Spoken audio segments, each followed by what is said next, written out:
Remember this guy from last week who thinks that a dog peed on his tire and who thinks he knows who your uncle is? Bob's your uncle.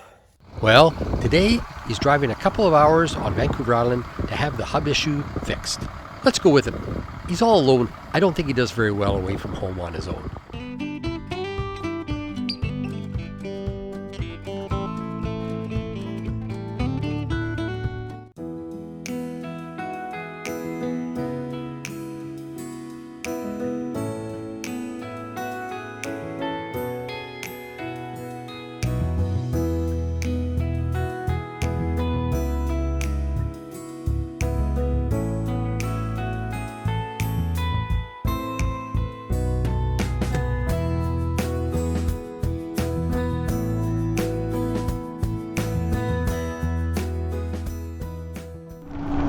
Now we're going through a small village called Mill Bay.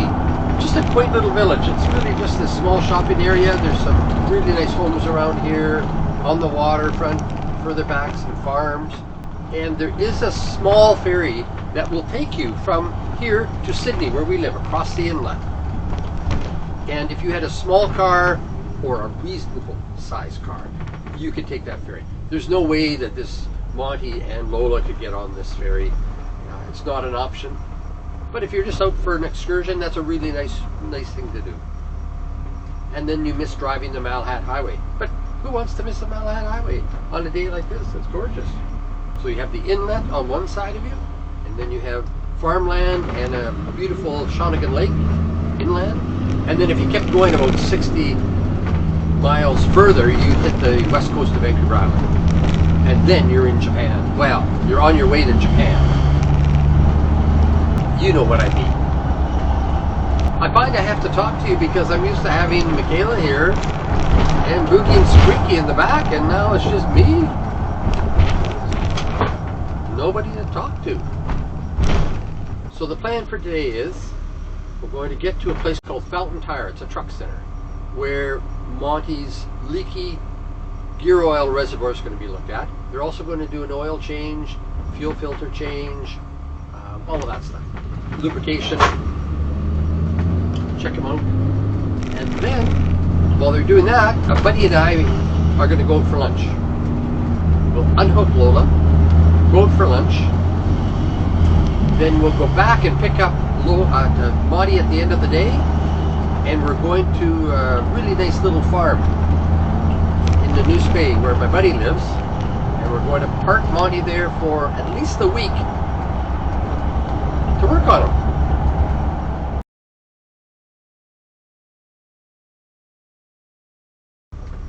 So we're now passing through a tiny community of Cobble Hill. Well, it's not that tiny. It's tiny in that there's no shopping areas and places like that. There's a grocery store up here and a legal office and that type of thing. But it's really spread out around here. Farmland, big properties. It's a rural area of Vancouver Island, but it's right on the main highway that goes north and south, so not too far from Victoria, and it's just gorgeous here. I hope you can see the fields to the left. It's just gorgeous, lovely, great place to raise kids. Now we're entering the town of Duncan. Not huge. I think perhaps 10,000-15,000 people. I'll check on that. It's a pretty place. Lots of rural areas surrounding it, and it's a fairly big district, fairly big shopping district and so on, but nothing huge. Not like the big cities. It's a town.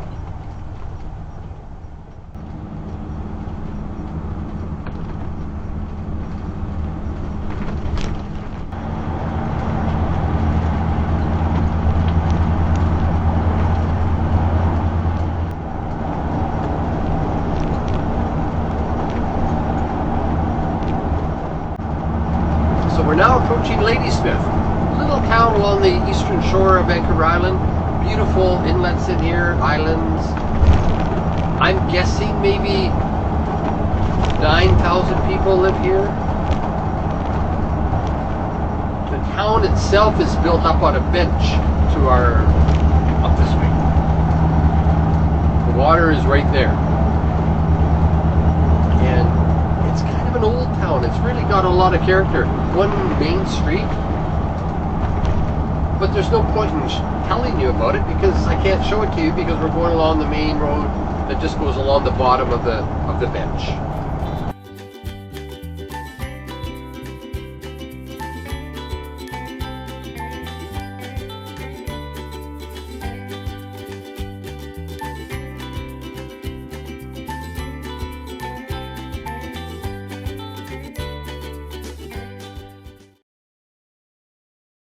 So welcome to Nanaimo.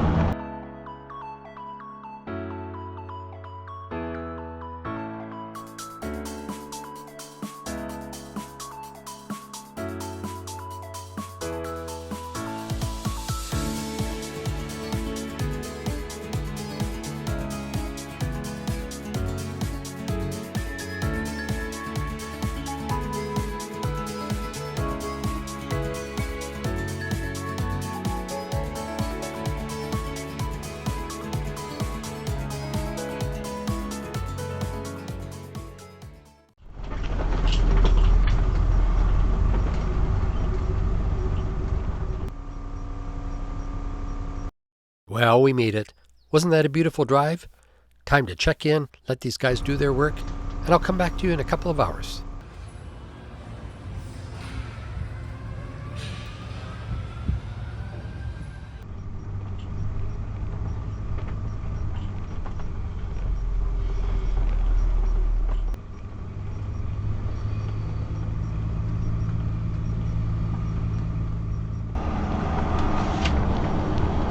So we're heading to Nanaimo Bay, our final destination for about a week while we work on Monty. So that visit to Fountain Tire accomplished a couple of things. One, they did a lube, oil job, filled fuel filters, they checked the underbelly completely. They found a leaking rear oil seal that we have to have fixed before we head south again. We'll do that in the fall, and we're going to replace the tires because they're 6 years old. But apart from that, things were good. And that leaking oil reservoir, the gear oil reservoir, the front hub, it was just a seal on the housing itself. No big deal, just a small seal. So that total bill came to $900, $908. And a huge part of that was the oil. This thing takes a lot of oil.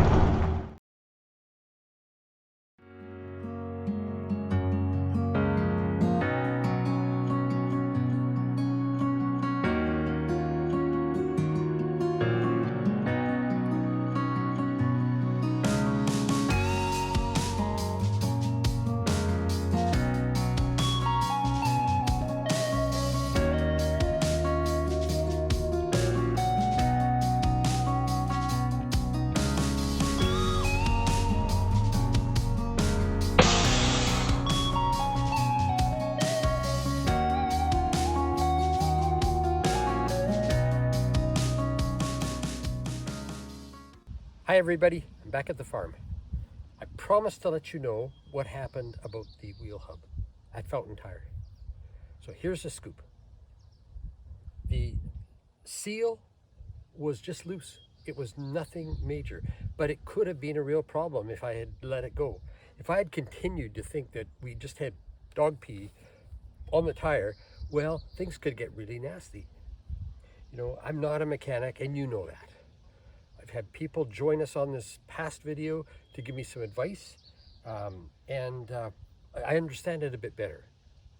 And some people said, why didn't you explain what that was all about? Because I didn't even know that was there. Well, I didn't either, guys, so let's learn together, okay? So I just want to show you what happened. I take this wheel hub off. So everybody who has, I shouldn't say that. People who have a truck chassis, chances are they're going to have a gear oil reservoir that surrounds the wheel bearing.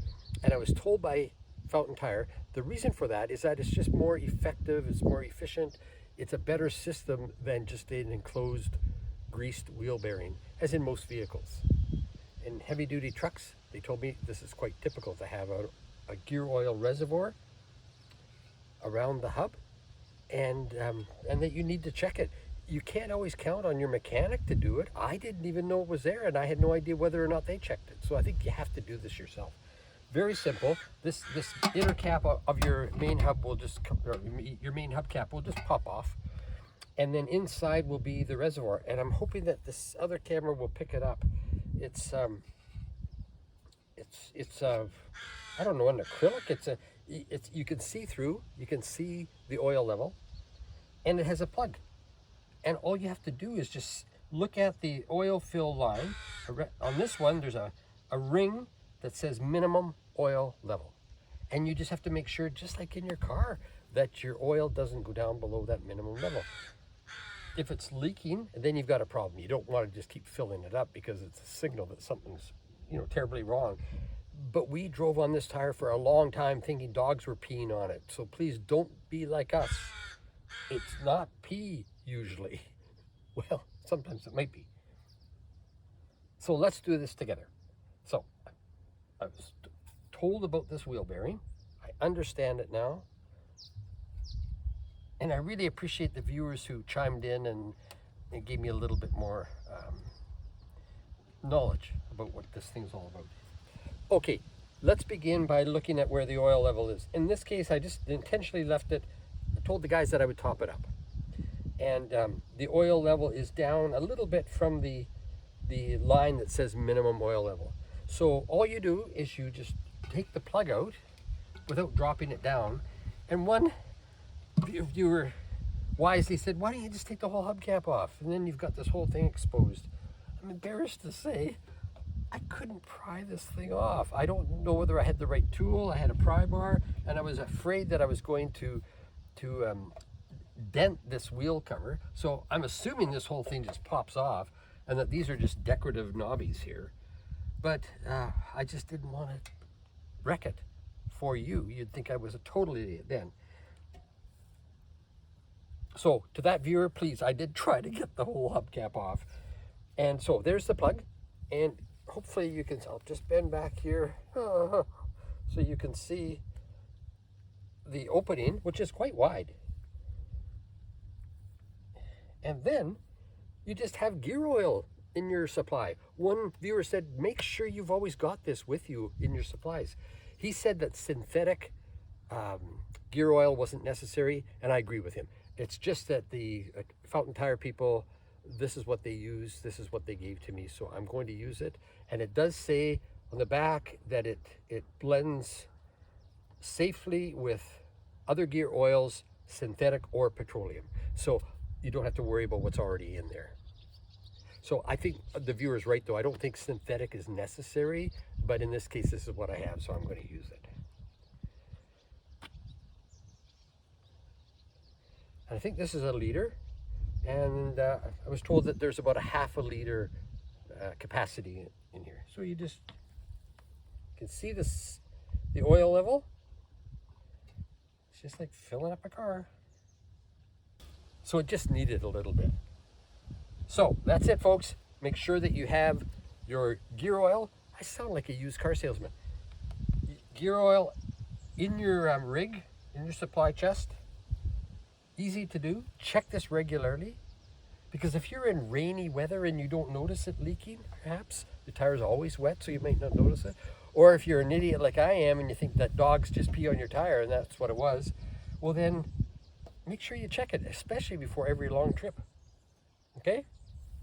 Thanks for watching. See you next week. I have a roof project that I need your supervision on. It's going to be a lot of fun. I'm here for 2 weeks on this work party, so please stay with me. But this is the end of this chapter, Gear Oil Mystery Solved. And that's a wrap.